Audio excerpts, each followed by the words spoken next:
Te damos gracias, Padre Santo, porque durante estos días hemos podido sentir tu presencia, Señor, porque esta situación has estado con nosotros en todo momento, porque diriges y porque a pesar de que de pronto a veces en nuestro corazón hay angustia, hay preocupación, de que en nuestra vida hay necesidad, reconocemos que tú estás al control y que si dejamos todas nuestras cargas en ti, podemos estar tranquilos, Señor, porque tú siempre vas a obrar conforme a tu voluntad y queriendo lo mejor para nosotros. Padre, queremos poner este grupo en tus manos, Señor. Permite que las personas que necesitan de este mensaje lleguen y permite que en esta noche el Espíritu Santo sea dirigiendo cada uno de nuestros corazones, nuestras mentes, para que podamos comprender el tema. Dirige también a Camilo, úsalo, Señor, al momento de trazar tu palabra y que todos podamos comprender y aplicar este mensaje que tienes para nosotros en esta noche. Guárdanos y protégenos. En el nombre de Jesús. Amén. Amén. Bueno, hemos estado estudiando entonces el santuario detalladamente. Vimos la historia del éxodo personal de Jesús. Vimos el éxodo de Israel. Vimos el éxodo de la iglesia cristiana. Fue lo último que vimos. Y hoy vamos a ver el enemigo del santuario, el hombre de pecado y el santuario, porque la Biblia también hace referencia a él. Vamos a comenzar y para introducir nuestro tema quiero que leamos un mensaje solemne que se encuentra allí en Ezequiel y quiero que alguien que esté allí lo lea, Ezequiel 33, desde el versículo 1, vamos a leer hasta el 5, bueno, hasta el 6, pero en el 5 vamos a parar un momento.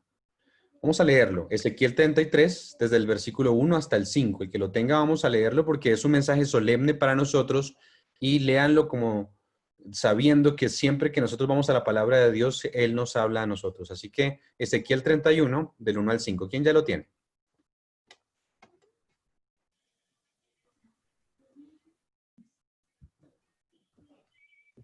Ezequiel 33.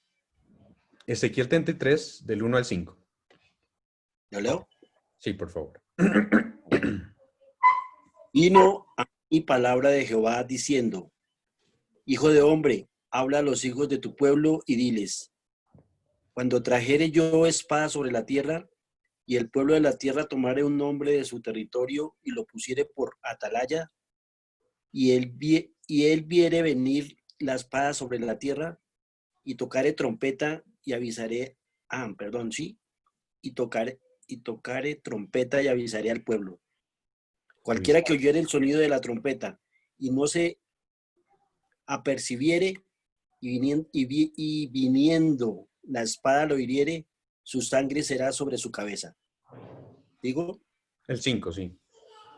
el sonido de la trompeta oyó y no se apercibió, su sangre será sobre él, mas el que se apercibiere librará su vida.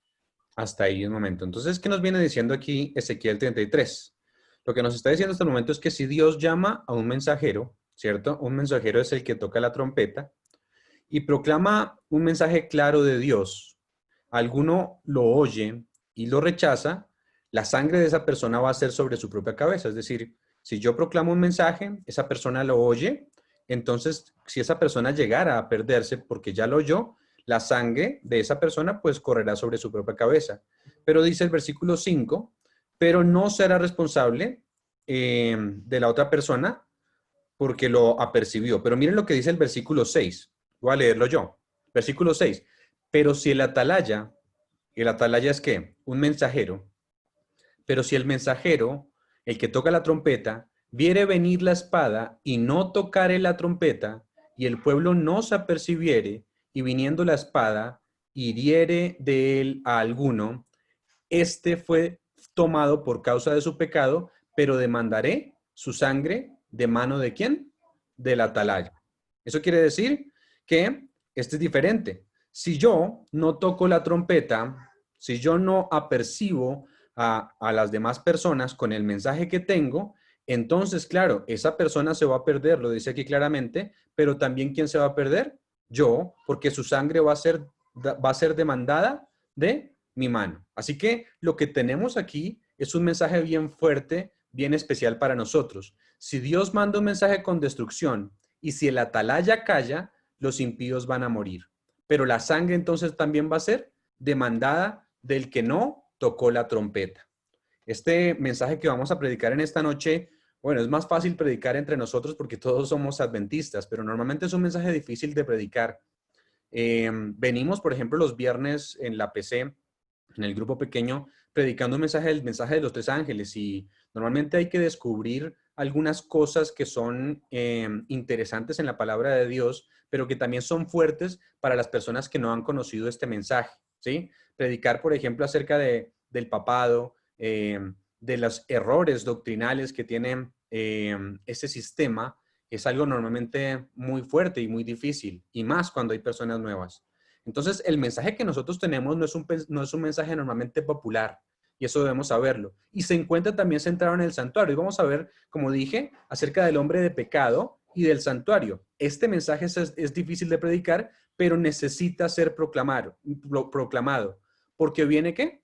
La destrucción. Eso es lo que nos está diciendo el mensaje de los tres ángeles. La Biblia específicamente nos dice que viene destrucción. Si nosotros nos quedamos callados por ser populares y por simplemente llamar la atención de otros, entonces Dios va a demandar la mano, va a demandar la sangre de los demás, ¿cierto? De nuestras manos. Y específicamente, si yo me quedara callado en esta noche, pues Dios también demandaría la sangre de ustedes de mi mano. Por eso debemos proclamar estos mensajes que no son populares. Vamos a predicar en esta noche, o vamos a hablar de este mensaje en esta noche con la certeza de que Dios desea que nosotros escuchemos. Quería tener esa introducción simplemente para que entendamos que nuestro mensaje es un mensaje complicado, pero que debe ser predicado, porque es una solemne responsabilidad la que nosotros tenemos. Para todos, claro eso, ¿cierto? Vamos a comenzar entonces con nuestro mensaje. En la Biblia se narra algunos misterios, ¿sí? Vamos a hablar hoy de dos misterios específicos de los que habla la Biblia, dos misterios especiales de los que habla la Biblia. ¿Cuál creen ustedes que es un misterio en la Biblia? ¿O cuál misterio han escuchado en la Biblia? El misterio del pecado. ¿Cómo entró el pecado al mundo? Ese es uno, el misterio de la iniquidad, ¿cierto? ¿Y el otro?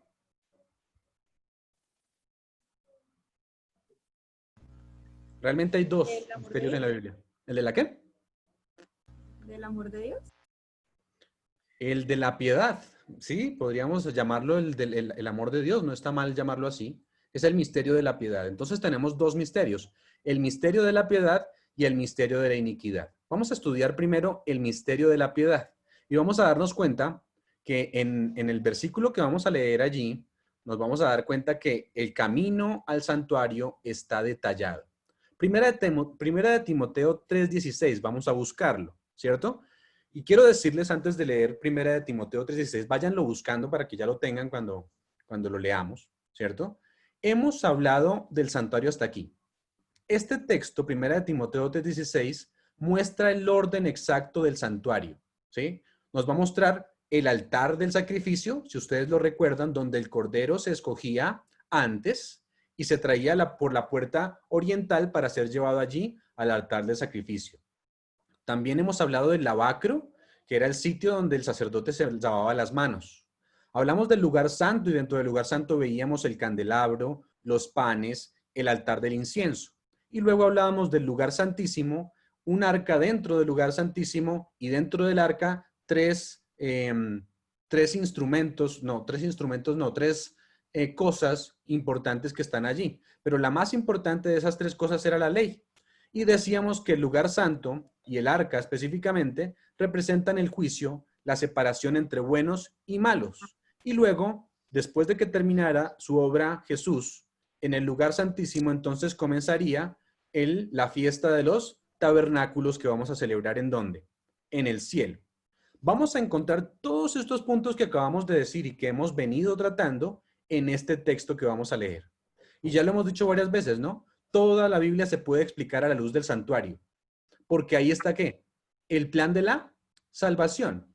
Siempre les he dicho, cada vez que ahora vayan a un texto, encuéntrenle el significado en el santuario. siempre vamos a encontrar un significado en el santuario. Recuerden que nuestra iglesia tiene una particularidad y es que nació en la doctrina del santuario. Si fuera quitada la doctrina del santuario de nuestra iglesia, no tendríamos iglesia adventista. Pero gracias a Dios que es una doctrina bíblica y que podemos comprenderla y que la Biblia nos explica detalladamente, Dios nos explica detalladamente su plan de salvación a través del santuario. Así que leamos el versículo 16.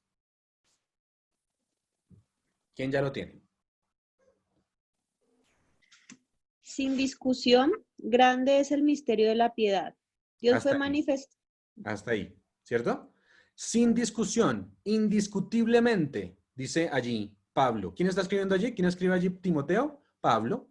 Y Pablo dice que sin discusión, grande es un misterio, dice él. El misterio de la piedad. ¿Recuerdan que en algún momento nosotros hablamos del misterio de la piedad? Alguien que me diga en qué momento nosotros hablamos del misterio de la piedad.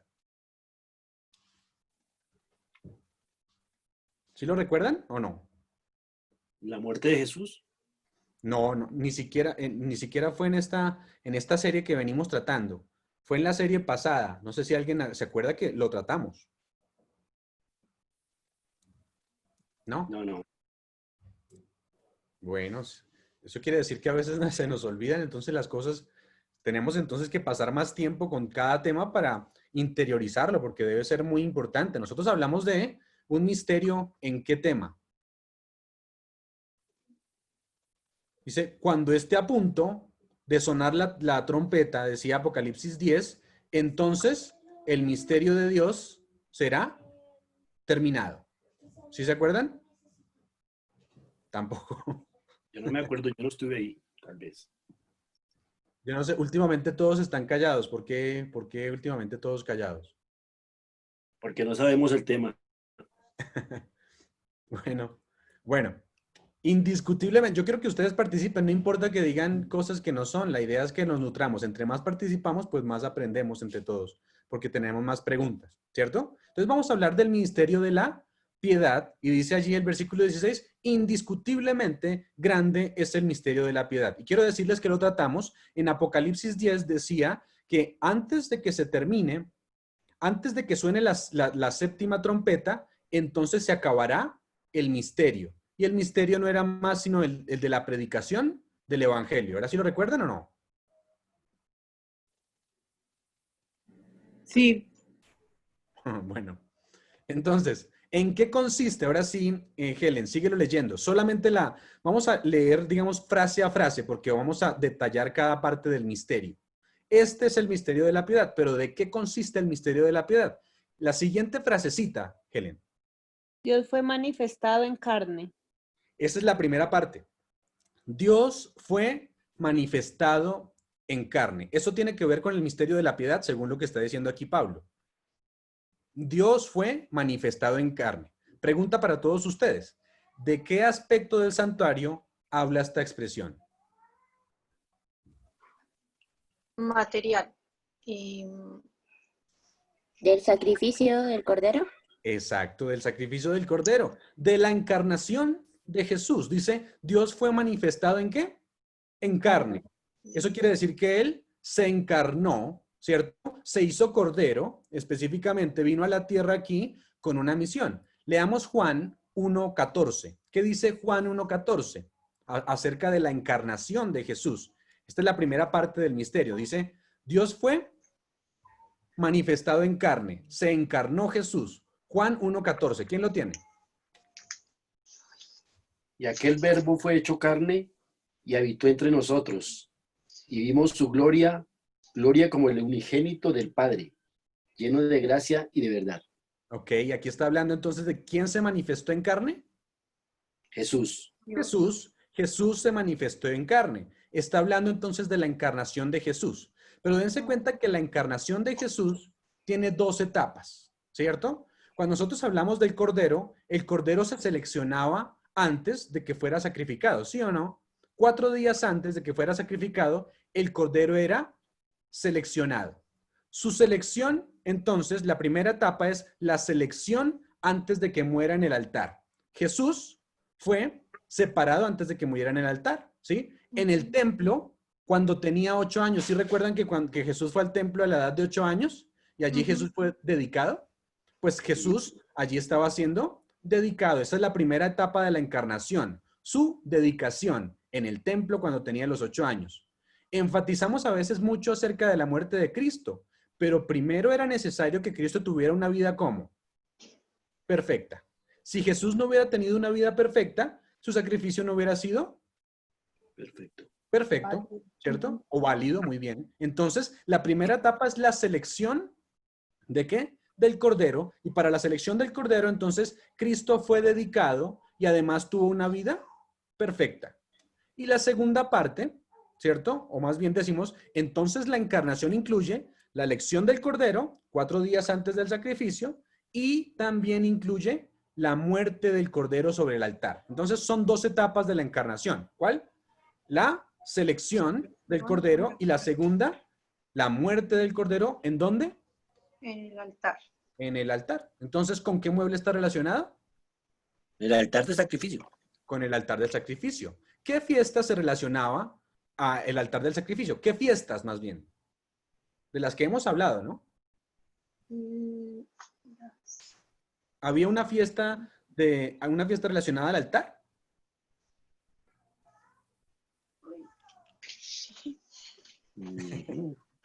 ¿Cierto que sí?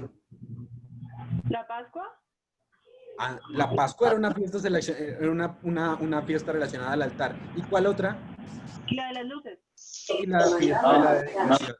De hecho, era la dedicación del altar, ¿cierto? Así que el mueble con el que está relacionado es el altar del sacrificio y nos está hablando de la muerte de Cristo en la carne, también hablando de la fiesta de la Pascua. Miren, alguien que lea Primera de Pedro 3:18. Primera de Pedro 3:18 hablando de la muerte de Cristo en la carne.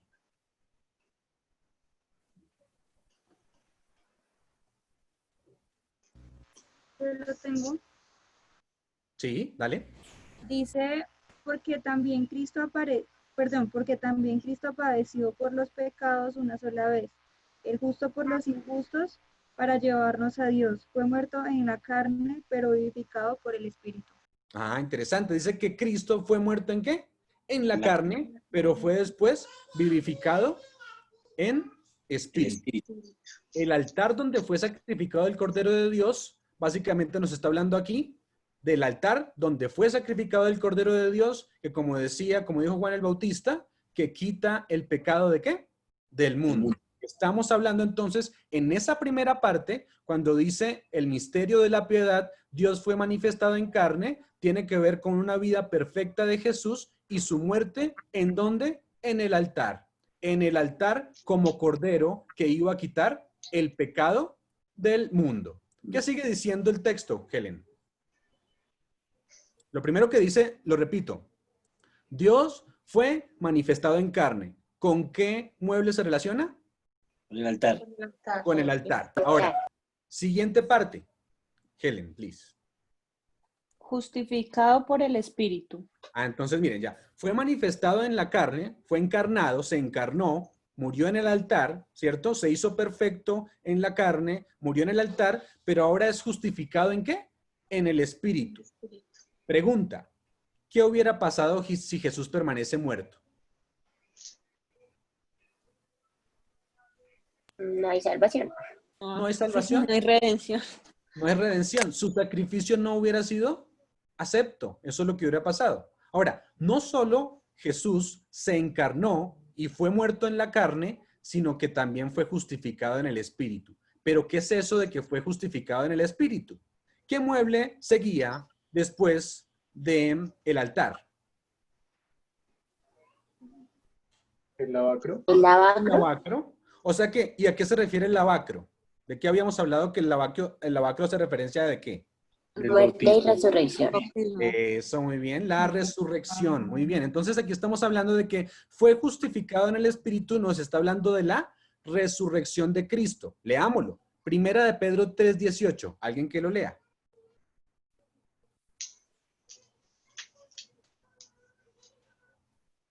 Ya lo acabamos de leer. Si quieren lo vuelvo a repetir. Porque también Cristo padeció una sola vez por los pecados, el justo por los injustos, para llevarnos a Dios, siendo la verdad muerto en la carne, pero ¿qué dice ahí?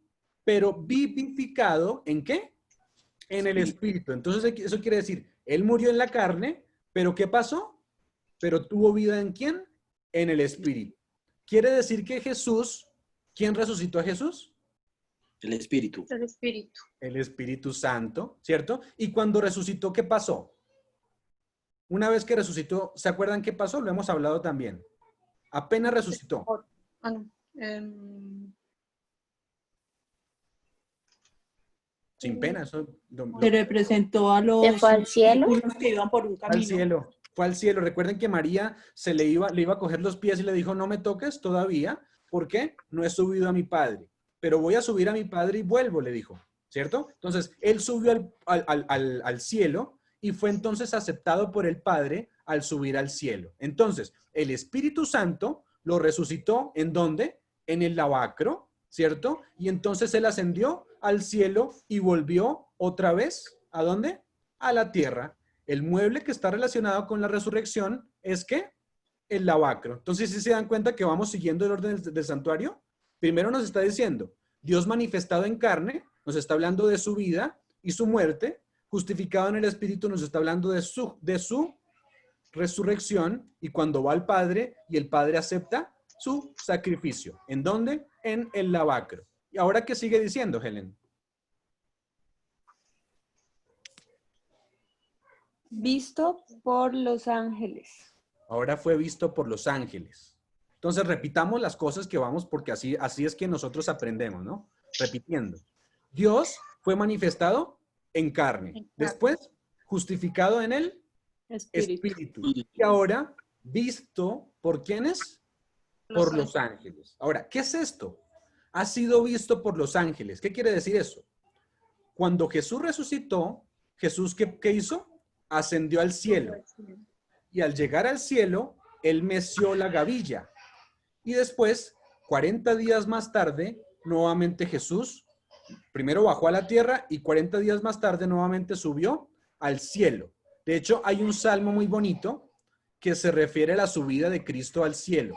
El salmo número 24. Alguien que lea el salmo 24, versículos 7 y 8.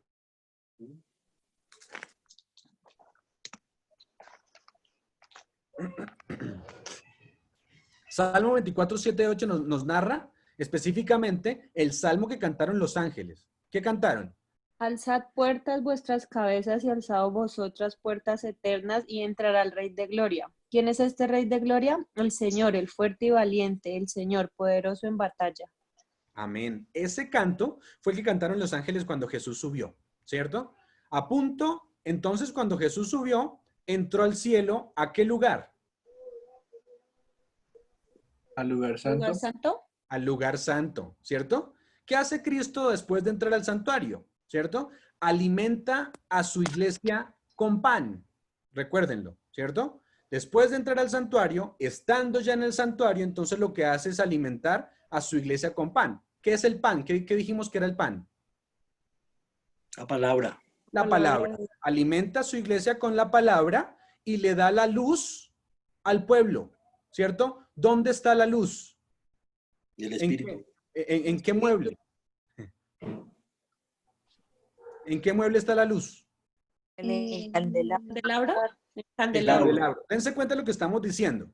Que haya sido visto por los ángeles quiere decir que él ascendió al cielo y entró en el lugar santo. Una vez él entra al lugar santo, entonces alimenta a la iglesia con pan, el pan de la proposición que está allí en el lugar santo. Después, ¿qué? Le da a su pueblo luz, la luz que está en ¿dónde? En el candelabro, que representa tanto a la iglesia como a ¿quién? Como al Espíritu Santo. Y después dice, e intercede por su pueblo. Entonces, él hace tres cosas en esta frase que estamos leyendo aquí, simplemente cuando dice, visto de los ángeles. ¿Qué hace? Entra al lugar santo, alimenta a su iglesia con pan, les da la palabra, después, entonces le da a su pueblo la luz, que está en el candelabro, y después intercede, comienza su intercesión en el lugar santo también por su pueblo. Así que esta parte nos está hablando de la entrada en ¿dónde? En el lugar santo, y nos narra cada uno de los muebles del lugar santo. Entonces, ahí ya estamos viendo todo. Casi todo lo que está en el lugar, en el santuario. Sigamos. Siguiente frasecita. Predicaba a los gentiles. Ahora, después de que los ángeles le vieron en el lugar santo, ahora fue predicado ¿a quién? A los gentiles. Pregunto otra vez, ¿qué predicamos nosotros? La palabra, ¿no?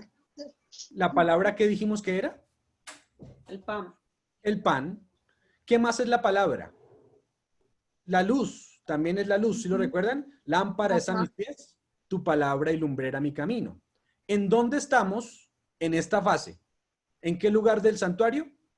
Santo. En el lugar santo.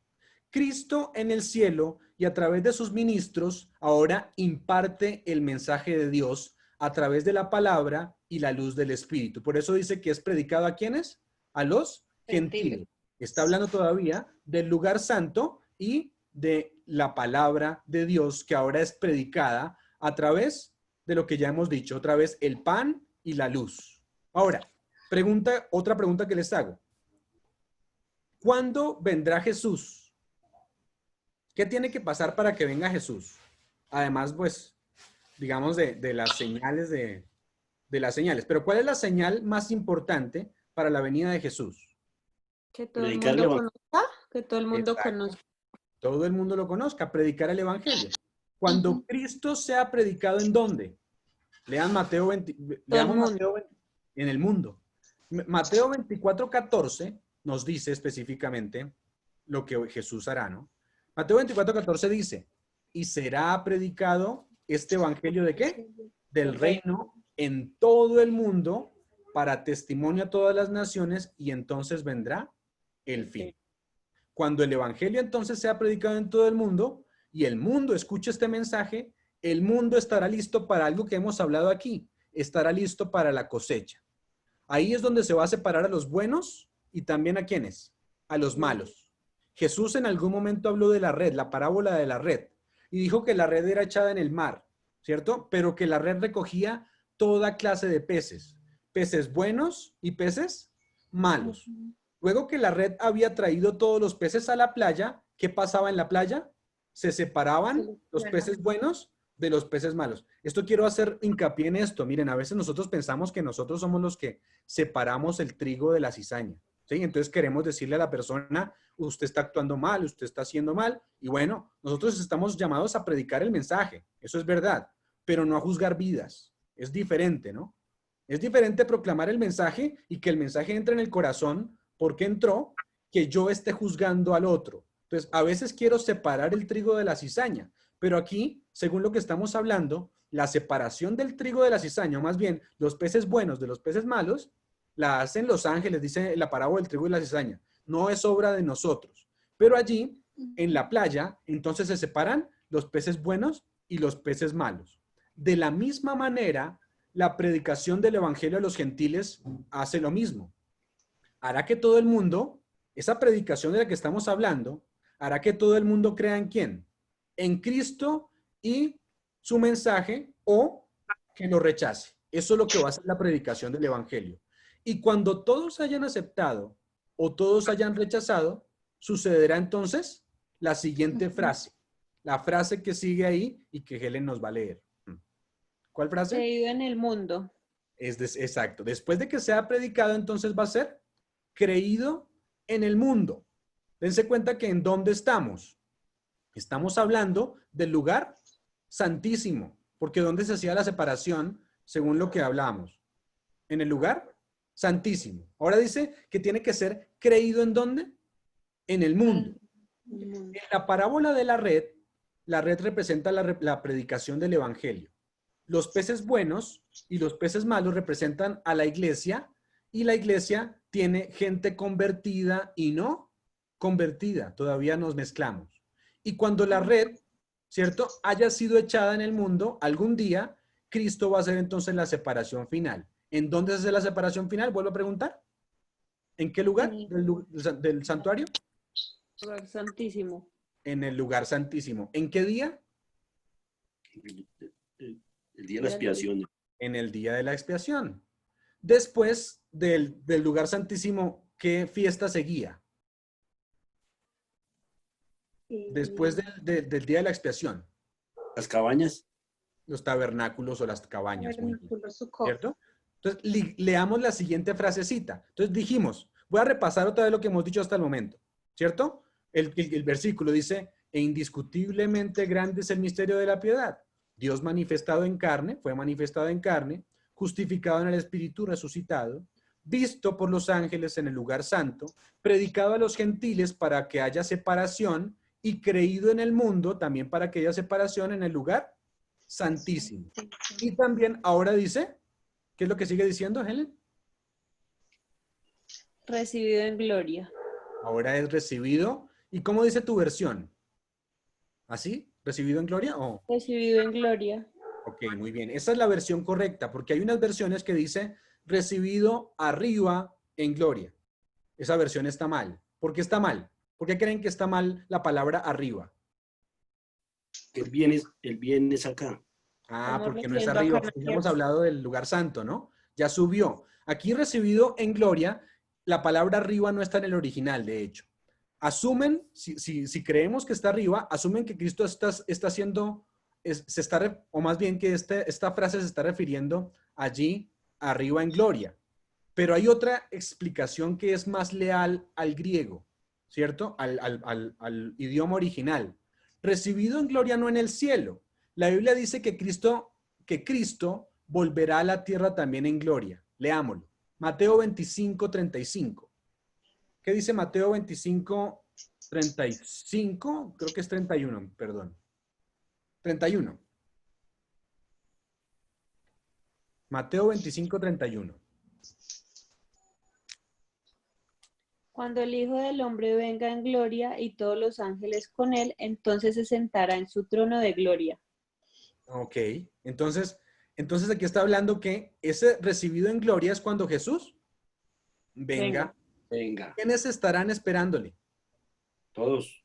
Sus Los hijos. que, No todos los que todos. No todos todos los- estarán esperando. Todos todos los los que que- creyeran. Sí. Los hijos de Dios. Y luego entonces, después de que Él venga, los va a llevar ¿a dónde? Al cielo para festejar la fiesta de los tabernáculos. No sé si se dieron cuenta, pero vuelvo a repetir. Vuelvo a repetir ahora todo el versículo. E indiscutiblemente grande es el misterio de la piedad. La fiesta de la dedicación, después de haberse encarnado, y luego muere en el altar. Después, justificado en el Espíritu. Resucitado con el Espíritu, el Padre lo justificó la obra que Él hizo, ¿en dónde? En el lavacro. Después, visto de los ángeles. Nos habla de la ascensión de Cristo para entrar en el lugar santo. Después, predicado a los gentiles. El candelabro representa la testificación. Jesús dijo a la iglesia, vosotros sois la luz del mundo. También Él ha llamado a la iglesia a compartir el pan de la palabra. Lo que Cristo hace específicamente en el lugar santísimo, cuidando a su iglesia, alimentándola, dándole también luz, y luego, cuando termine la predicación, tiene que ser creído en el mundo. Creído en el mundo quiere decir que Cristo habrá sido creído o rechazado en todo el mundo, y entonces Él hará la gran separación final, la obra en el lugar santísimo. Y luego, recibido en gloria, ¿cierto? No en el cielo, sino en su segunda venida, y después habitaremos allí en la fiesta de los tabernáculos por 1000 años. Un lindo cuadro entonces del santuario, ¿no? ¿Alguna vez habían leído este texto dándole el enfoque del santuario? No, seguramente no, o posiblemente sí. Siendo entonces Cristo el centro de todo, si se dan cuenta. Aquí Cristo es el centro de todo. ¿Quién se encarnó? Cristo. Cristo. ¿Quién resucitó? Cristo. Cristo. ¿Quién ascendió? Cristo. Cristo. ¿Quién es el que ha sido predicado? Cristo. ¿Quién ha sido creído en el mundo? Cristo. ¿Y quién será recibido en gloria? Cristo. Ahora sí entendemos lo que quiere decir la Biblia cuando dice que el mensaje debe ser cristocéntrico. Cristocéntrico no es decir Dios te ama, ¿cierto? Cristocéntrico tiene que ver con todas las cosas que hemos hablado, ¿sí? Es mucho más de lo que a veces nosotros creemos. no es simplemente el mero hecho de predicar algún mensaje bonito para caerle bien a las personas, sino es predicar el mensaje de la Biblia. Y la Biblia nos habla que Cristo es el centro, pero tiene varias cosas importantes que enseñarnos. El santuario entonces se centra ¿en quién? En Cristo Jesús. Ahora, hemos hablado del misterio de la piedad. Ahora, ¿cuál es el misterio opuesto? El de la iniquidad. El misterio de la iniquidad. La Biblia entonces menciona otro misterio, ¿cierto? Y este misterio, les quiero decir que enoja comúnmente a Satanás. Predicar este mensaje lo enoja, y más cuando la gente es nueva, cuando la gente quiere aprender. Y muchos dicen, no le predique estos mensajes a la gente nueva porque es que los va a asustar. Pero no, la Biblia nos habla de este misterio de la iniquidad que también tiene que ser predicado para que no seamos engañados. Este misterio de la iniquidad, ¿alguien me quiere decir dónde se encuentra el misterio de la iniquidad? En Ezequiel. No, pero ¿dónde específicamente? Ezequiel nos habla de Satanás, pero ¿dónde se encuentra el misterio de la iniquidad? Yo sé que lo han leído. Segunda de Tesalonicenses, capítulo 2, versículos 3 y 4. Y volvamos a hacer el repaso. Hay dos misterios. El primer misterio es que Dios descendió del cielo, bajó, se hizo hombre para levantarnos a nosotros a Dios. Dios bajó, tomó carne humana, ¿para qué? Para que a través de su obra nos pueda llevar al cielo. Pero este otro misterio que la Biblia menciona, el misterio de la iniquidad, es exactamente lo contrario a ese misterio de la piedad. En vez de decir que Dios bajó y se hizo hombre, dice algo que es contrario. Vamos a leerlo. También vamos a detallarlo aquí y vamos a darnos cuenta. Ustedes me preguntarán, bueno, pero ¿esto qué tiene que ver con el santuario y con el santuario específicamente? Vamos a darnos cuenta que hay un enemigo del santuario y que si no estamos apercibidos del enemigo del santuario, vamos a ser engañados. El mundo está siendo engañado por este misterio de iniquidad. Vamos a darnos cuenta detalladamente cómo el mundo está siendo engañado y cómo nosotros debemos sacarlos del engaño. Recuerden cuál fue el primer texto que leímos hoy. Si el centinela, si el atalaya no da un sonido certero a la trompeta, ¿qué va a pasar? Su sangre va a ser demandada a nuestras manos, ¿no? Entonces, debe ser algo muy importante que entendamos. Segunda de Tesalonicenses 2, versículo 3. ¿Quién lo tiene por allí ya?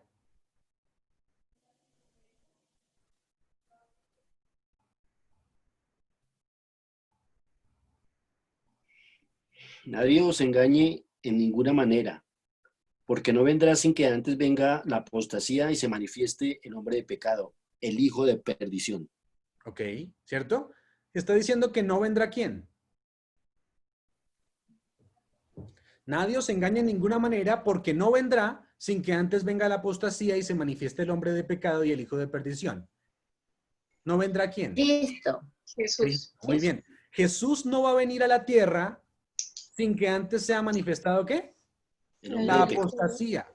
¿Algunos de ustedes se ha preguntado por qué tanto tiempo hemos vivido con todo este mundo de pecado? Porque tiene que manifestarse la apostasía sola, ¿sí?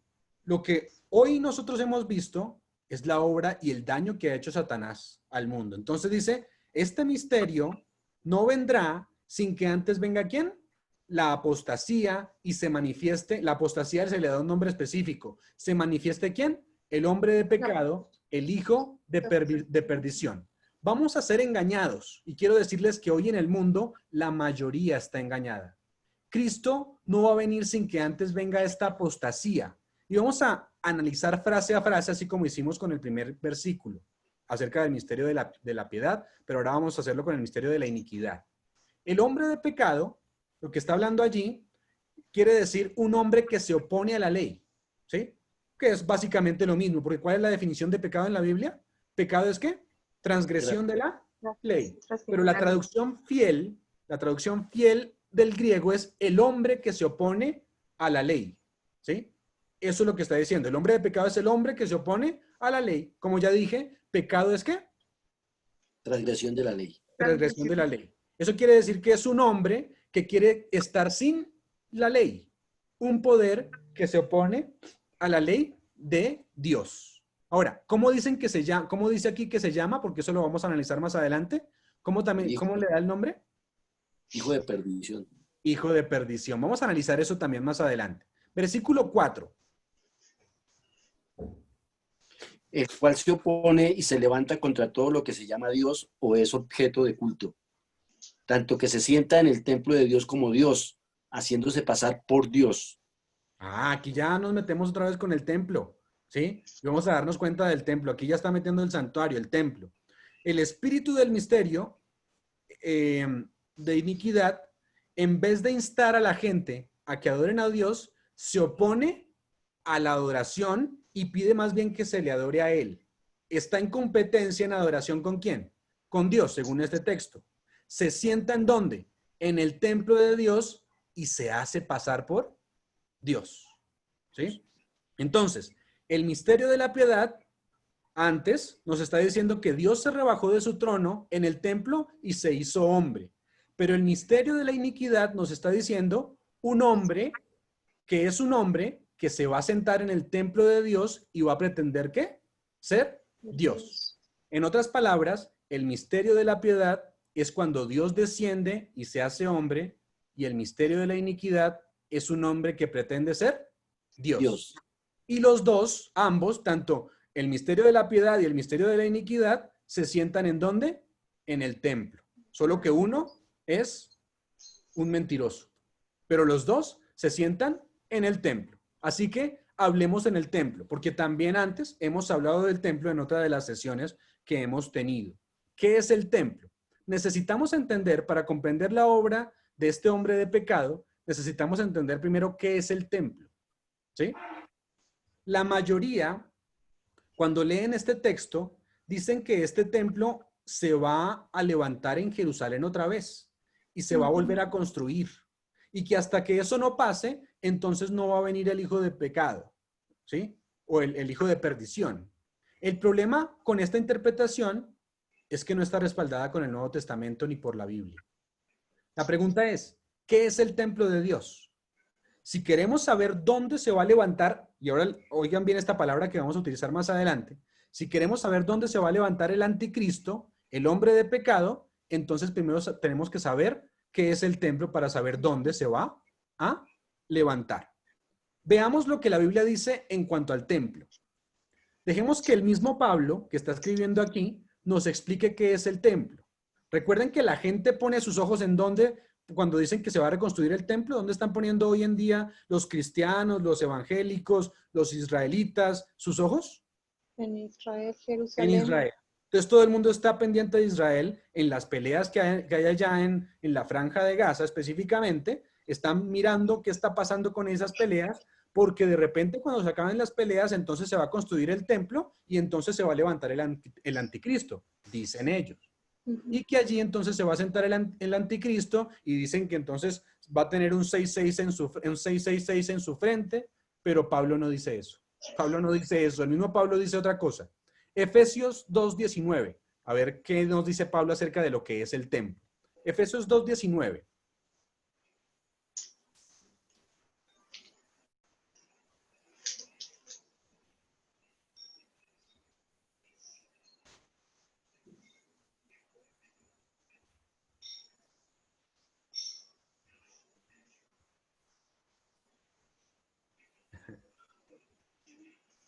Efesios 2:19, ¿alguien lo tiene? Sí. No, pues, yo. Dale. Así que ya no sois extranjeros ni advenedizos, sino conciudadanos de los santos y miembros de la familia de Dios. Entonces dice, no somos nosotros extranjeros ni siquiera advenedizos, es decir, no somos extraños, sino somos ¿qué? Conciudadanos de los santos y miembros de la familia también de Dios. Nos está diciendo ahí Pablo que hemos sido nacionalizados como hijos de Dios, que hemos sido adoptados también como hijos de Dios. Es lo que viene diciendo. Nos está hablando de nosotros. Versículo 20. Daniel, no sé si Daniel lo puede leer. Voy a comenzar a decir para que hablemos todos porque...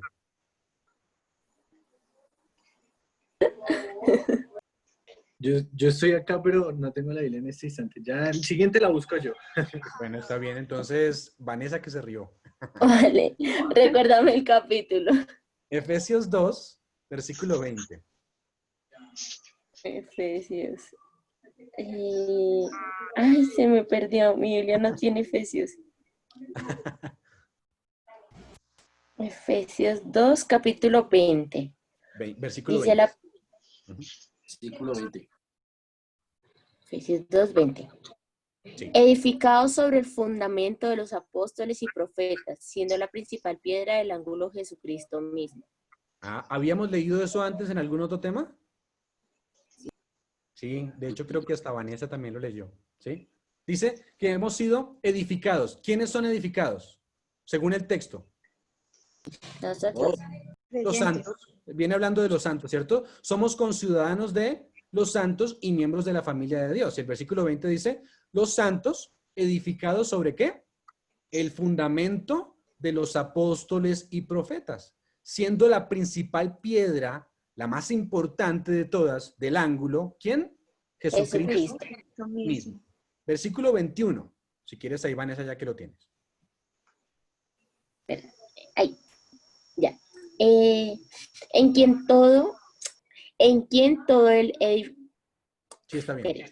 en quien todo el edificio, ay, estoy leyendo re mal, bien coordinado, va creciendo para ser un templo santo en el Señor.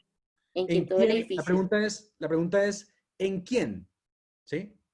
O sea, ahí la pregunta para ustedes es, ¿de quién está hablando allí? En quien todo el edificio, bien coordinado, va creciendo para ser un templo santo del Señor. ¿En quién? En la En el iglesia. santo, en nosotros. En Cristo, muy bien. En Cristo, todo el edificio bien coordinado va creciendo para ser un templo de Dios. ¿El templo que se va a construir es de piedras de cemento? No. No. No. ¿El fundamento es un fundamento de cemento? No. Otra pregunta, ¿la piedra angular es una piedra especial que se va a conseguir en alguna parte de las canteras de Italia? No. No, ¿cierto? ¿Qué dice la Biblia? Pablo está diciendo que el templo de Dios son ¿quiénes? La iglesia. Los santos, la iglesia. ¿Y qué somos? ¿Y que son edificados sobre quién? El fundamento de los Sobre apóstoles. Cristo. Sobre Cristo primeramente y sobre el fundamento o las enseñanzas de los apóstoles y quién más? Y los profetas. El templo de Dios, en pocas palabras, ya lo habíamos dicho, ¿es quién? La iglesia. O sea que los que están mirando hacia otro lado están mirando mal, porque el templo de Dios, ¿quién es? La iglesia. Dos textos más que nos corroboran esta información, porque pues decimos solamente este texto, no, hay más textos. Primera de Pedro 2:4. Mientras lo va buscando Daniel, que lo prometió, debemos saber qué es el templo, ¿cierto? ¿Qué otro nombre se le da al templo o al santuario? Ya lo dije, ¿no? ¿Qué otro nombre se le da al santuario? Se le da el templo, ¿recuerdan? El templo de Salomón, el templo en el cielo. Entonces el templo de Dios básicamente también tiene que ver con el santuario. Entonces, ¿qué dice? Primera de Pedro 2:4.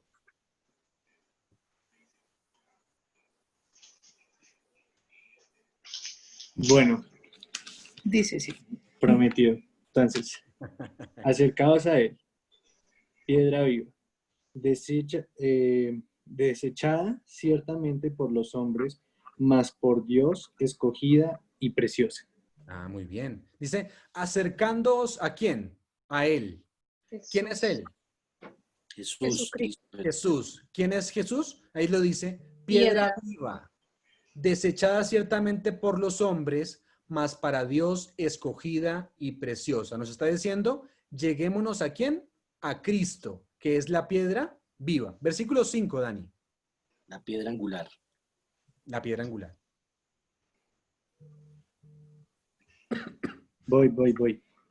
Vosotros también, como piedras vivas, sed edificados como casa espiritual y sacerdocio santo, para ofrecer sacrificios espirituales aceptables a Dios por medio de Jesucristo.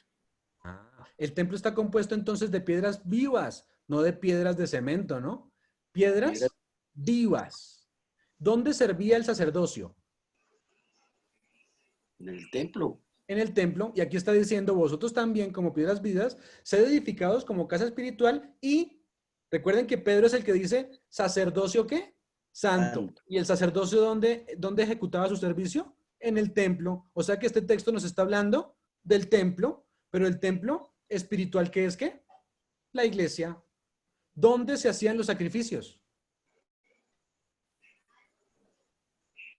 En el templo. Allí, en el templo, en el altar del sacrificio. Viene hablando entonces del templo. Los hijos de Dios son las piedras y la piedra angular es Cristo. ¿Qué clase de templo es este templo? ¿Espiritual o material?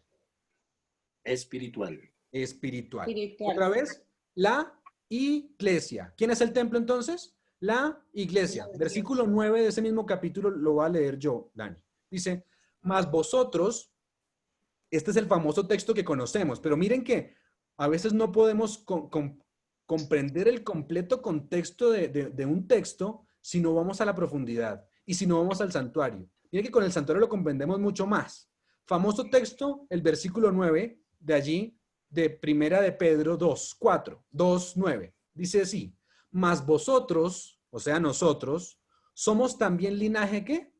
Escogido, real sacerdocio, nación santa, pueblo adquirido por Dios, para que anunciemos las virtudes de aquel que nos llamó de las tinieblas a su luz admirable. Qué hermosa promesa.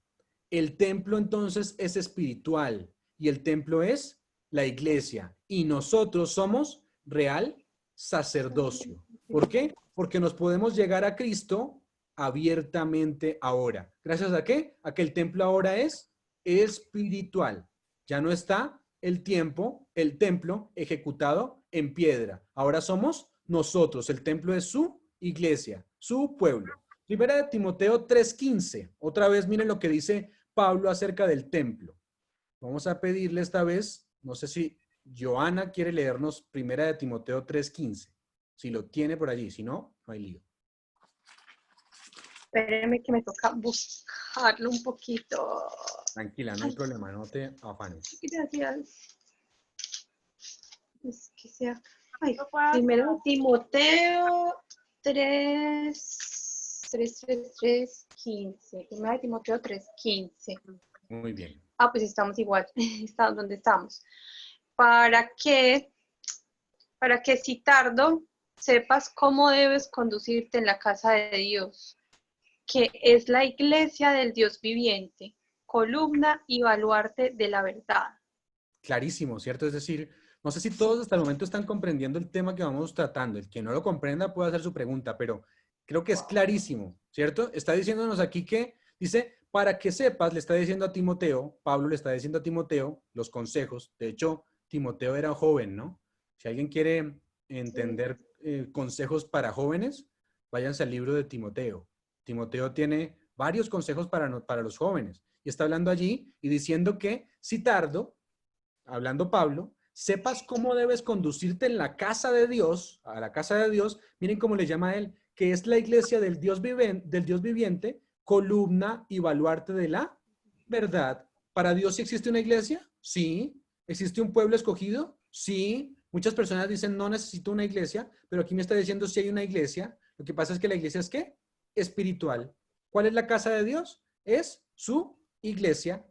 Y la pregunta, ¿en el templo habían columnas? Sí, en el templo habían columnas. Entonces, ¿qué es el templo? La iglesia cristiana. La iglesia cristiana, quiero decirles que ese es el templo. ¿La iglesia qué? Cristiana. Nosotros vimos la historia de la iglesia cristiana en el Éxodo la vez pasada. Allí lo vimos. Detalladamente vimos la historia de la iglesia cristiana, ¿cierto? La iglesia cristiana o el templo es la iglesia cristiana. Pablo y Pedro lo están diciendo. Somos piedras vivas, somos real sacerdocio, edificamos nosotros el templo donde la piedra angular es Cristo, donde los fundamentos son las enseñanzas de los apóstoles y los profetas. Es un templo entonces espiritual que es la misma iglesia. Hasta ahí entonces, claro, definimos lo que era el templo. ¿Para qué estábamos definiendo el templo?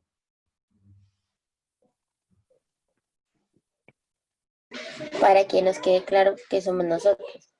Para que nos quede claro que somos nosotros, pero también porque estábamos leyendo el misterio de la iniquidad, y en el misterio de la iniquidad nos estaba diciendo que hay un personaje que se levanta también en el templo haciéndose pasar por Dios, ¿sí?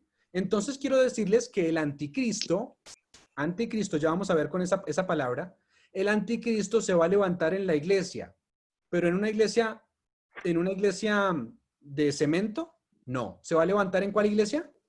En el pueblo. En la iglesia cristiana, ¿sí? Se va a levantar en la iglesia cristiana según lo que estamos viendo aquí. El anticristo se va a levantar en la iglesia. El misterio de la iniquidad se va a levantar en la iglesia. Y les hago la pregunta, entonces, ¿será que es Saddam Hussein? ¿Será que son los árabes? ¿O será que son los comunistas? O como muchos dicen, era Nerón, o como otros dicen, hasta Barack Obama, ¿cierto? ¿Será que ese es el anticristo? El anticristo lo que nos dice aquí es que se va a levantar ¿en dónde? ¿En la iglesia? Cristiana. En la iglesia cristiana. Segunda de Tesalonicenses 2, volvamos. Sobre este poder que se va a levantar en el templo, que es la iglesia, vamos a ver varias evidencias para descubrir quién es, ¿sí? Varias evidencias interesantes. Versículo 3 de Segunda de Tesalonicenses 2. Y escojamos esta vez a Vivi. Segunda de Tesalonicenses 2, versículo 3. ¿Tesalonicenses dónde está? Tesalonicenses es parte de las cartas de Pablo. Después de Primera de Tesalonicenses. Colosenses, después de Colosenses, ¿cierto? Pero, ¡ay, su pucha! En el antiguo.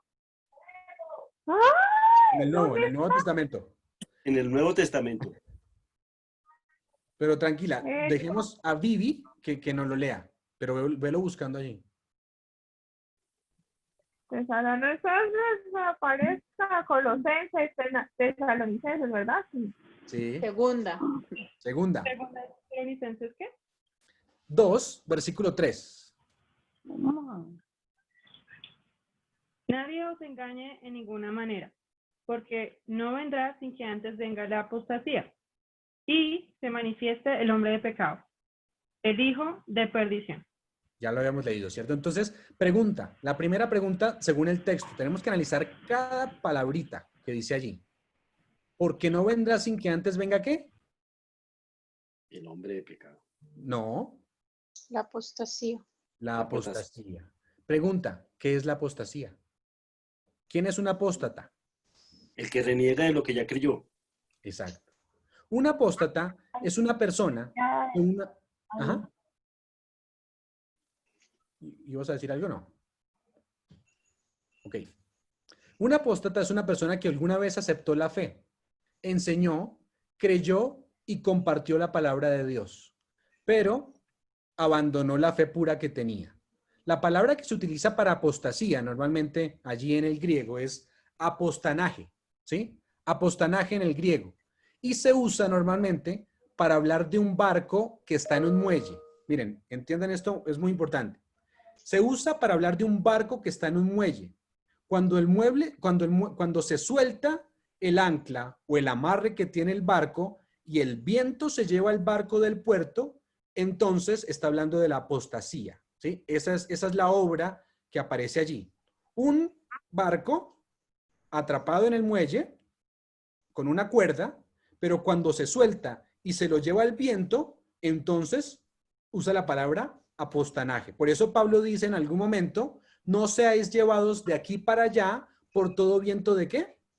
De doctrina, ¿sí? Entonces la palabra apostasía quiere decir alguien que estuvo en el muelle, pero se soltó del muelle y entonces ahora se lo llevó el viento, los vientos de las falsas doctrinas. Significa entonces abandonar la verdad de Dios, la verdad como está revelada en ¿dónde? En su santuario. Abandonar la verdad y pretender tener él, ese poder o la persona que sea, una nueva verdad.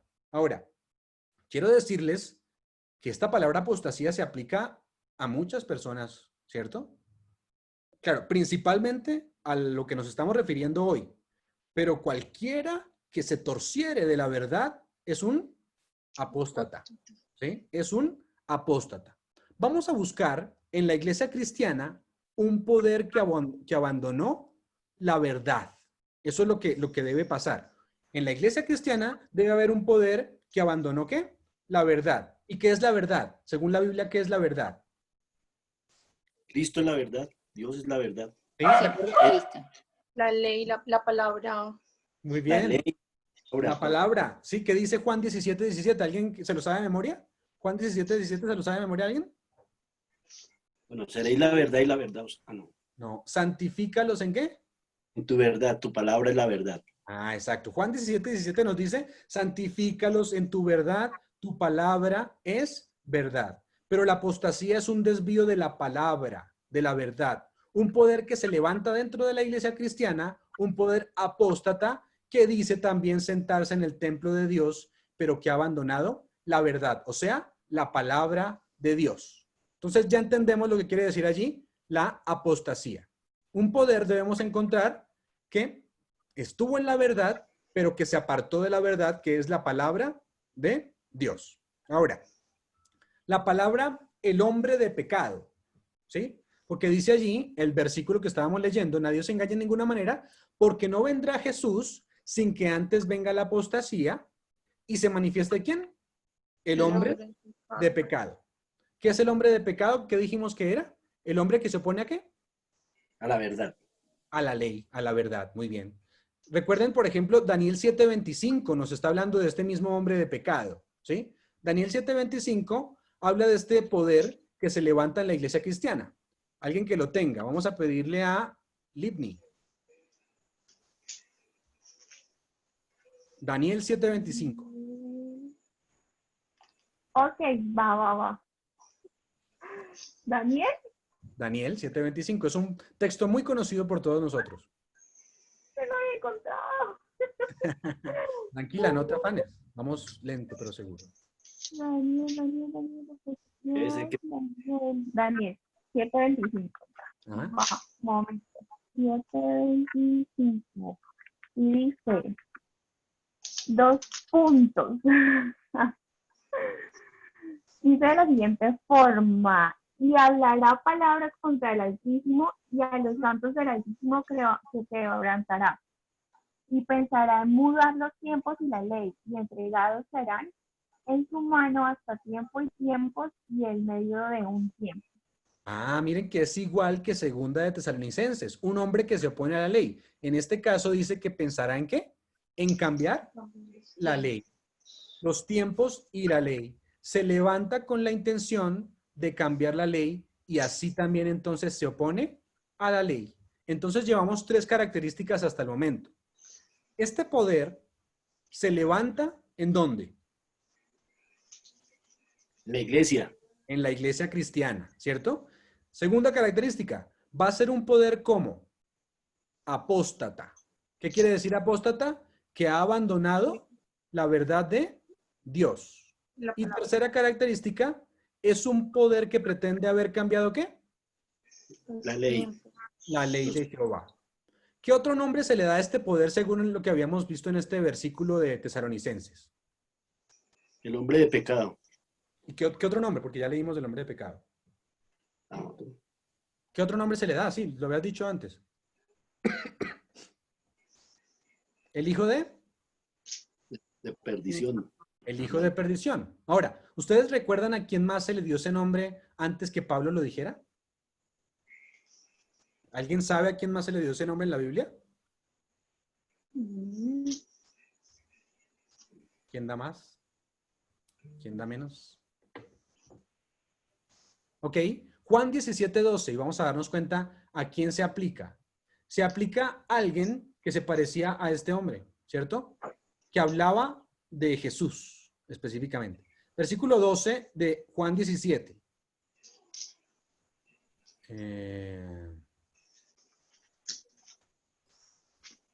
Espérense un momento. Vamos a pedirle a Andrés.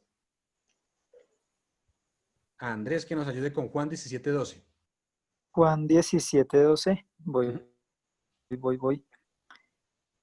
Juan 17. Cuando estaba con ellos en el mundo, ya los guardaba en tu nombre. A los que me diste, yo los guardé, y ninguno de ellos se perdió, sino el hijo de perdición, para que la escritura se cumpliese. Ah, ya saben de quién estamos hablando, ¿cierto? Sí. ¿De quién? De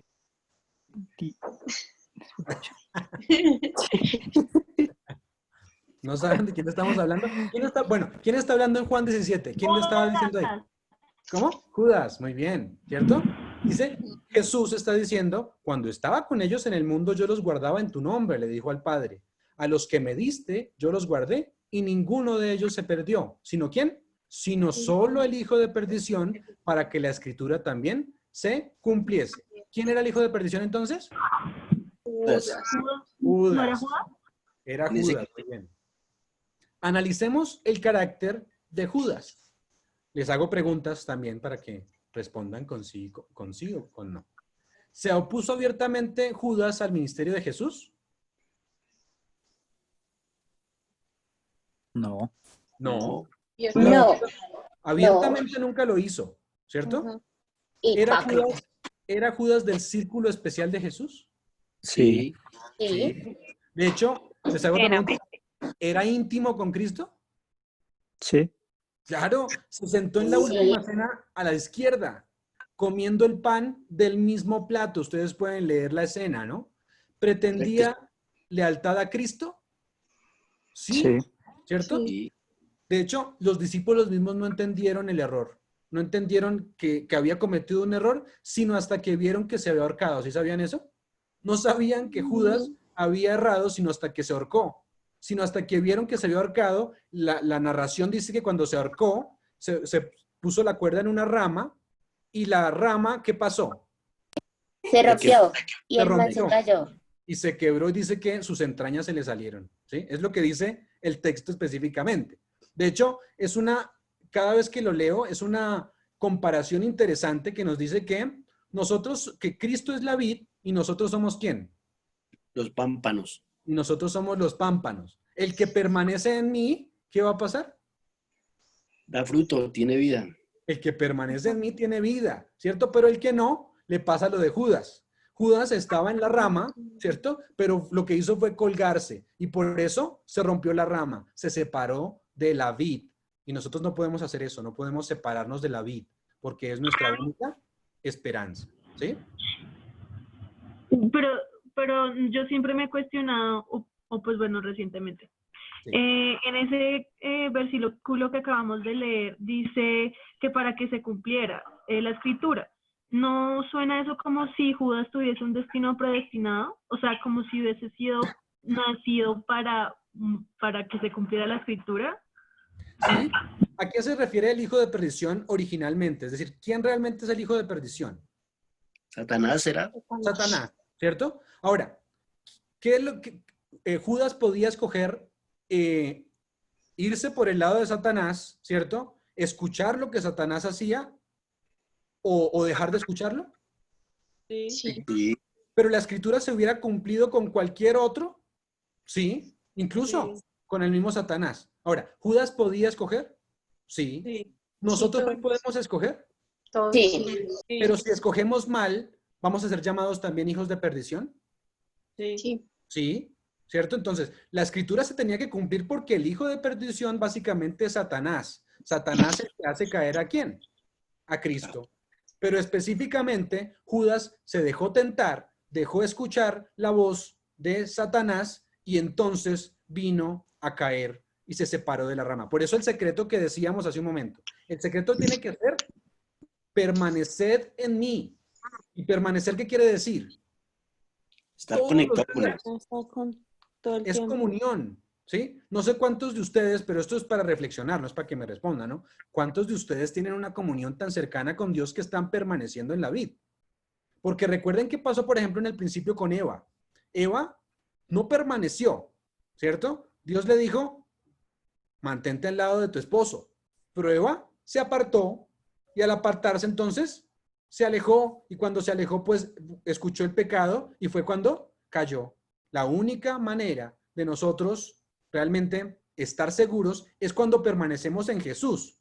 Permanecer en Jesús, como Jesús es su palabra, pues debemos permanecer también en su palabra, ¿sí? Y la palabra de Dios en ese momento, ¿cuál era?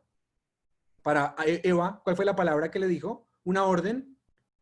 Le dijo, no te separes de tu esposo, y además le dijo, no comas de ese árbol. Y las dos cosas que Dios le pidió, él no las hizo, o ella no las hizo. Y después tampoco las hizo Adán. Entonces, no hay, en la Biblia, Dios no predestina a personas, ¿sí? Dios no predestina a personas, pero Dios predestina caracteres, ¿sí?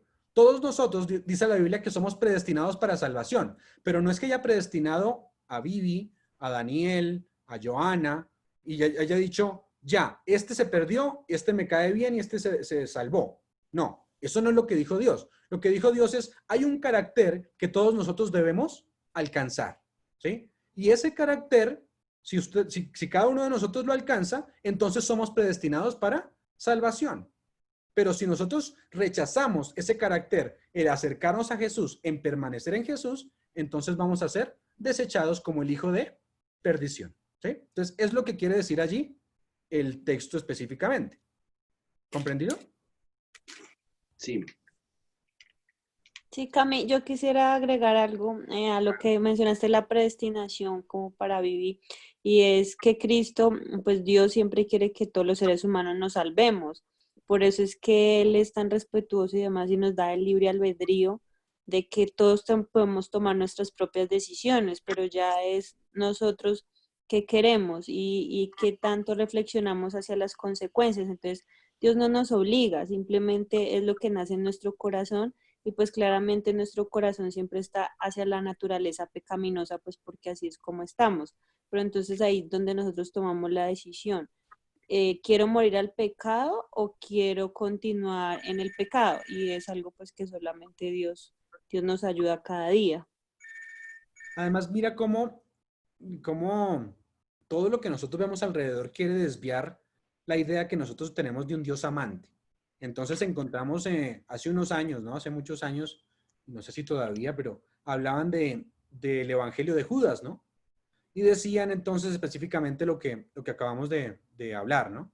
Que Judas estaba predestinado y que como ya estaba predestinado, pues entonces Dios sí predestina personas, ¿sí?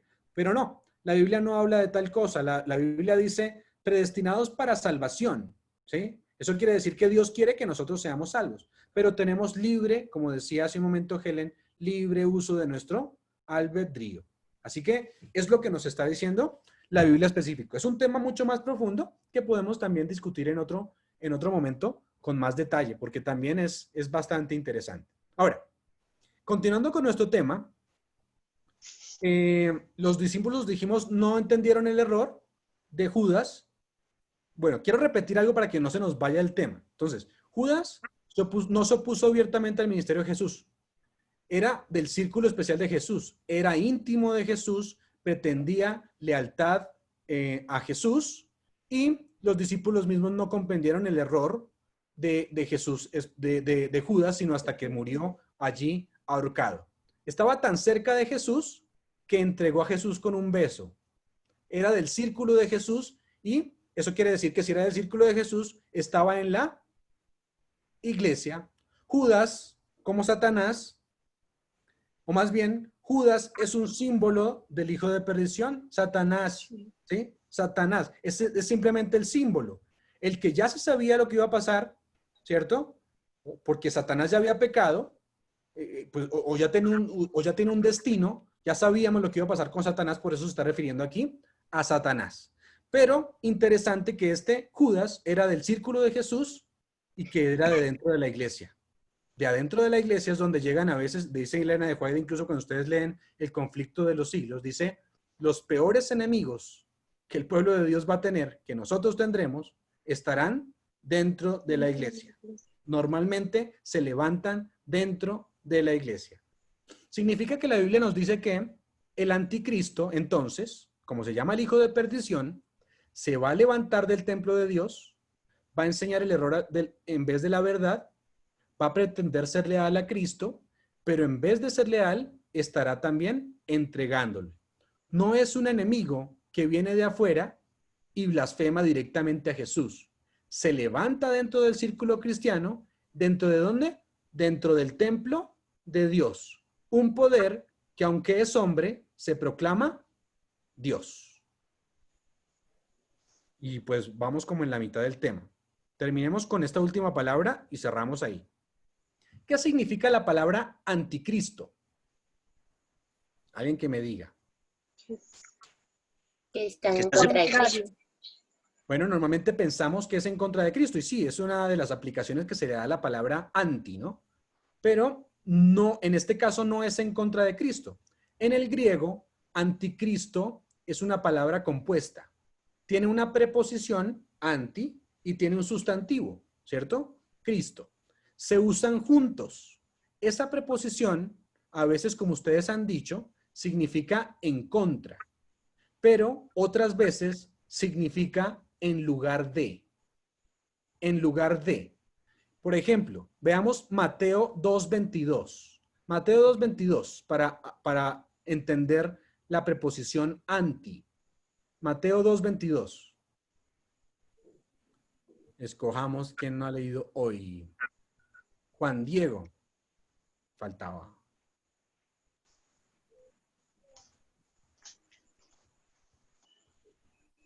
Cami, ¿me repites la cita, por favor? Mateo 2:22. Ok, qué pena. Es que todavía estoy trabajando, pero estoy poniéndole al mismo tiempo. Ya. Ah, tranquilo, listo. Mateo 2:22, ¿sí? Ajá. Dice, mas oyendo que Arquelao reinaba en Judea, en lugar de Herodes su padre, temió ir allá, y siendo avisado por Dios en un sueño, se fue a la región de Galilea. Ah, sí se dan cuenta de la preposición que se utiliza allí. Pero yendo a Arquelao, dice que Arquelao reinaba en Judea en lugar, anti, de Herodes. Eso quiere decir que estaba Arquelao sustituyendo a su padre Herodes. Anti, en lugar de. Lucas 11:11, lo voy a leer yo. Lucas 11:11 también utiliza la preposición anti. ¿Qué padre de vosotros, dice el famoso texto, si su hijo le pide pan, le dará una piedra? O si pescado, en lugar de, la preposición anti, de pescado, le dará una serpiente. ¿Sí se dan cuenta? La palabra anti se utiliza en lugar de. Otra más. Primera de Corintios 11:15. Dice así. Por el contrario, a la mujer, dejarse crecer el cabello le es honroso. Porque en lugar de velo, le es dado el cabello. Así que anti quiere decir más, una traducción más fiel para el anticristo es un individuo que pretende ocupar el lugar de Cristo, ponerse en lugar de Cristo. Eso es lo que significa anticristo. Repasemos para finalizar nuestro tema de hoy. Volvamos a 2 de Tesalonicenses 2, pero repasemos. El anticristo se va a levantar en apostasía. Eso quiere decir abandono de la verdad. Se va a oponer a la ley de Dios. Daniel 7:25 nos dice que iba a cambiar la ley de Dios. Sí. Se le llama el hijo de perdición. Quiere decir que va a ser uno del círculo del cristianismo que pretende lealtad a Cristo, pero en realidad le traiciona. Y es el anticristo porque se pondrá en lugar de Cristo, se opone a Dios y se sienta en el templo haciéndose pasar por Dios. Se levantaría pretendiendo ocupar el lugar de Cristo en la tierra. ¿Cierto? Entonces vamos a dejarlo hasta ahí. Camilo. Ajá. O sea, tú estás dando unas características del anticristo, pero no has dicho. No he dicho ni siquiera quién es todavía el anticristo. Sí. De hecho, lo más importante aquí es que estamos identificando al enemigo del santuario. Porque así como el enemigo, como hablamos de un misterio de la piedad, ¿cierto? Teníamos que hablar del misterio de la iniquidad. ¿Por qué es importante hablar del misterio de la iniquidad? Porque antes de que venga Jesús, se va a levantar el misterio de la iniquidad. Y si se levanta y no sabemos quién es, vamos a ser engañados, como hoy en día muchas personas son engañadas. ¿Sí? Pero ¿cómo quitamos eso del engaño? Pues vamos a darnos cuenta que este poder va a usurpar el lugar de Cristo y vamos a darnos cuenta incluso que esto tiene que ver directamente con el santuario. No lo hemos visto porque todavía el tema le falta un poco más, ¿cierto? Con estas bases ni siquiera yo tengo que decir quién es, ¿no? Ustedes ya mismo lo han dicho, ¿cierto? Se sentaría en el templo de Dios haciéndose pasar por Dios. El templo es el santuario. Quiere decir que este poder va a instituir un sistema falso, porque va a colocarse en el templo, o sea, un sistema falso en el santuario, va a gobernar en el templo, va a controlar el sistema del santuario, ¿cierto? ¿Y cómo sabemos eso? Pues lo sabemos porque es un falso sistema de adoración en el santuario, porque ahí en el santuario está el camino a la salvación. Y si logra tergiversar lo que pasa en el santuario, entonces va a hacer perder a muchos. Va a instituir un falso sistema entonces de adoración en el santuario. Pero eso será el siguiente tema, porque nuestro tema, como siempre, es largo y tiene que dividirse en dos. No sé si alguien tiene una pregunta, si alguien tiene algo que agregar, pero creo que es bastante provechoso el estudiar este sistema. Y no solamente el sistema, sino más bien estudiar el misterio de la piedad y el misterio de la iniquidad, porque Él nos enseña a depender completamente de nuestro Señor y no podemos separarnos ni un momento porque entonces seremos parte también de ese sistema. Entonces, preguntas, respuestas, comentarios, quejas, reclamos.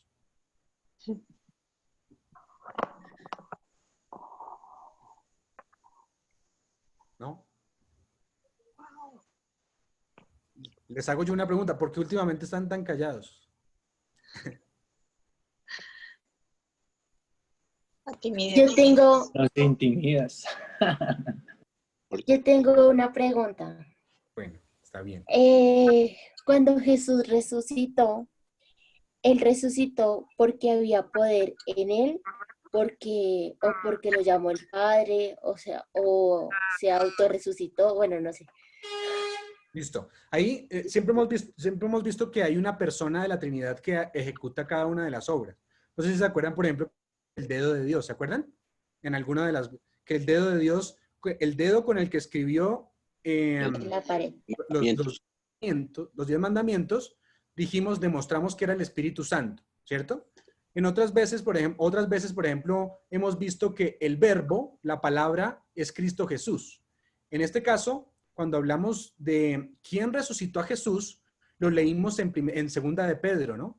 Segunda de Pedro nos dice que fue vivificado, dice que se entregó en la carne, murió en la carne y dice que fue vivificado por el Espíritu Santo. O sea que el que resucita a Cristo es el Espíritu Santo. Estando en la carne, Jesús estaba limitado. Él no podía utilizar sus poderes porque si los utilizaba entonces, pues perdía la gracia. No podía utilizar su majestad. Por eso ustedes van a recordar que cuando cuando Satanás le tienta, le dice, lánzate, ¿cierto? ¿Y qué le dice? Escrito está, a sus ángeles mandará. ¿Él hubiera podido lanzarse? Sí, pero ¿quién lo hubiera salvado? Viendo lo que está allá. Los ángeles, ¿cierto? Porque estaba limitado ¿en dónde? En la carne. Tierra. Ahora, también se le dijo, has pasado mucho tiempo con hambre.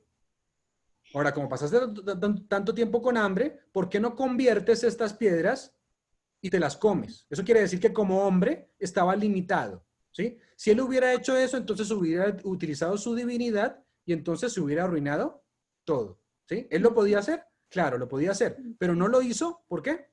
Porque no podía utilizar su divinidad. En ese orden de ideas, cuando él muere, no puede resucitarse a sí mismo. Él depende ¿de quién? Del Padre y del Espíritu Santo. Entonces, el Padre da la orden al Espíritu Santo, o más bien, se comunican el Padre y el Espíritu Santo, y el Espíritu Santo entonces lo resucita. Lo dice Pedro cuando dice, vivificado en el Espíritu. Eso quiere decir, de hecho, tiene todo el sentido, ¿no? Porque en el principio, cuando Dios nos creó, dice que sopló en nuestra nariz aliento de vida. ¿Quién es el aliento? La palabra para aliento de vida es Ruach. Ruach HaKodesh.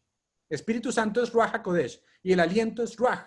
¿cierto? Eso quiere decir que el Espíritu, gracias al Espíritu Santo, es por el cual nosotros vivimos. No que sea una fuerza activa, ¿no? Sino más bien como cuando estamos conectados a Él, tenemos la corriente para vivir. Pero no es una fuerza activa, simplemente que por el Espíritu Santo nosotros vivimos, por su aliento, ¿sí? Entonces, ahí está como claramente el texto en Segunda de Pedro fue que leímos, ¿no? Segunda de Pedro era...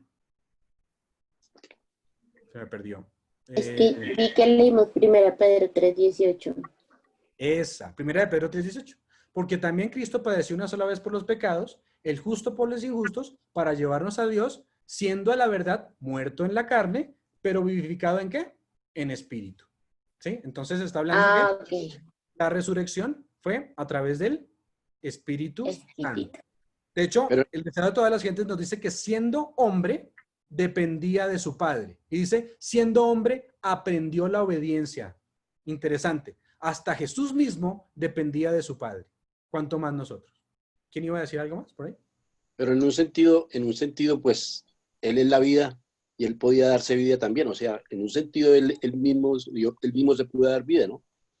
Él se pudo dar vida, pero él estaba limitado. Entonces, al ser limitado, no podía hacerlo. Porque él dice, yo soy la resurrección y la vida. Claro, yo soy la resurrección en la vida, pero el sacrificio que hizo, pero estando en carne, él no podía utilizar eso. Pero, por ejemplo, ¿cómo resucitó a Lázaro? ¿Cómo resucitó? Él le dijo simplemente... Lo llamó por su palabra. ¿Pero quién lo resucitó?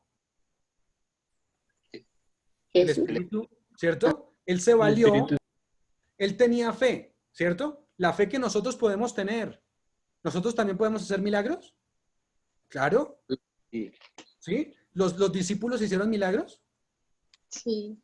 ¿Recuerdan solamente el caso de Pedro que pasaba por el templo y solamente su sombra hizo un milagro? ¿Sí? ¿Pero era Pedro el que hacía el milagro? No. No. Era porque el Espíritu Santo moraba en él y el Espíritu Santo es el que ejecutó el milagro. Entonces, lo mismo, siendo hombre, Jesús tuvo que aprender a depender de su Padre. Y a través de su Padre es que hacía las cosas. A través de su Padre y el Espíritu Santo es que hacía y ejecutaba las cosas. ¿Sí? Siendo hombre, él no podía, él no era omnipresente. Pero a través del Espíritu Santo sí podía ser omnipresente. ¿Sí? ¿Sí se dan cuenta de eso? Entonces, 100% lo que nos enseña Jesús es dependencia del Padre. Hoy en día nosotros tenemos que hacer lo mismo. 100% depender del Padre. En el momento que nos soltemos, nos pasa lo de Judas. Nos caemos y somos destruidos. Es lo que está diciéndonos el caso de Judas. ¿Sí? Perfecto, sí. Sí. Bueno. Bueno, espero que bueno, puedan hablar un día más conmigo. Vamos a orar.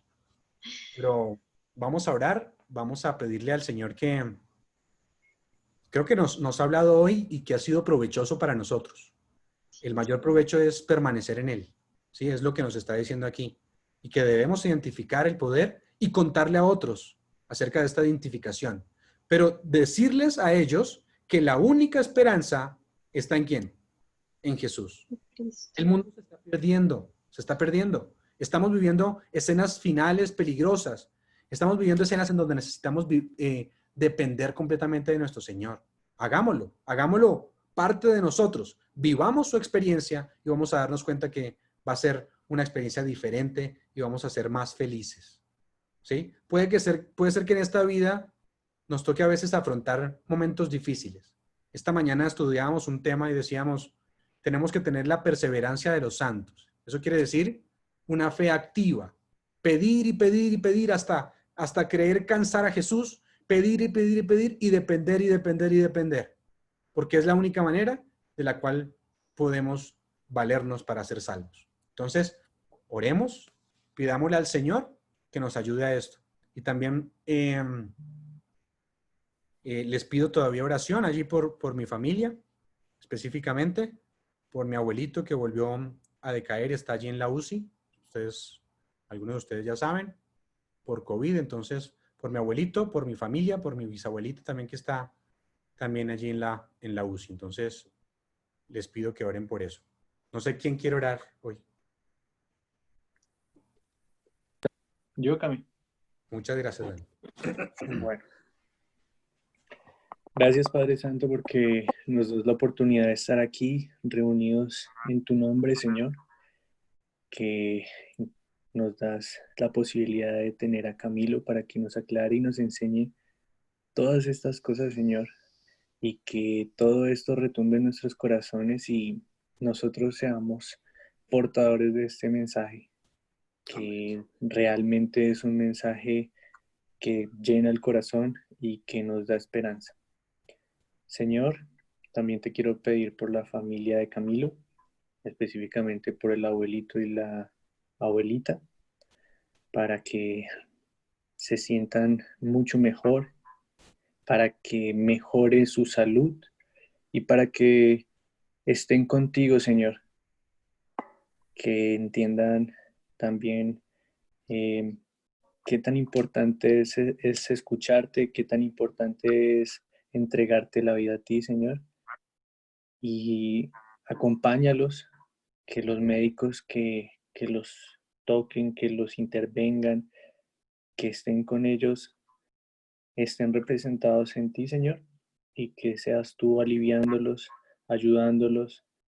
Y, Señor, gracias por la oportunidad que nos das de cada día despertarnos y de gozar tantas bendiciones que no somos conscientes.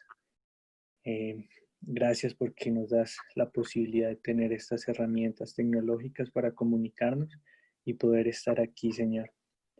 Señor, ahora que vamos a descansar, por favor, bendice nuestros sueños, que seas tú guiándolos y que nos acompañes en toda la noche para que el día de mañana sea un día que lo dediquemos a ti, Señor.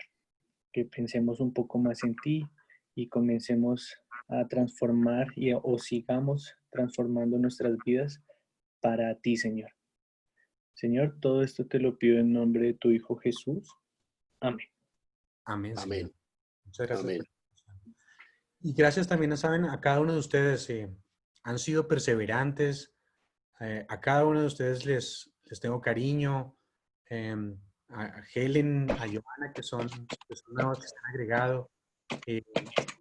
Siempre aquí.